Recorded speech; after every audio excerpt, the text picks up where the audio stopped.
Mud can be challenging. Begin by removing any remaining mud with a flat utensil.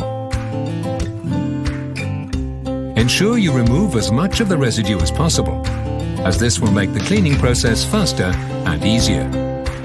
Apply plenty of water directly to the stain. Then blot with a white paper towel to absorb both the water and the stain residue. Repeat this process until the paper towel is no longer absorbing the mud.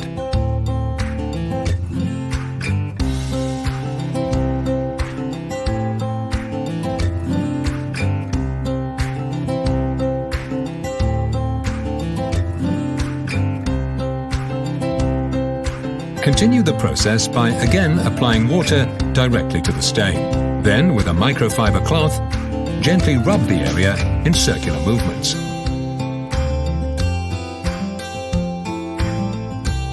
Apply more water and repeat the rubbing. Depending on the intensity of the stain, you may need to repeat the process a couple of times until the stain is completely removed. Allow the fabric to dry naturally to see the final result.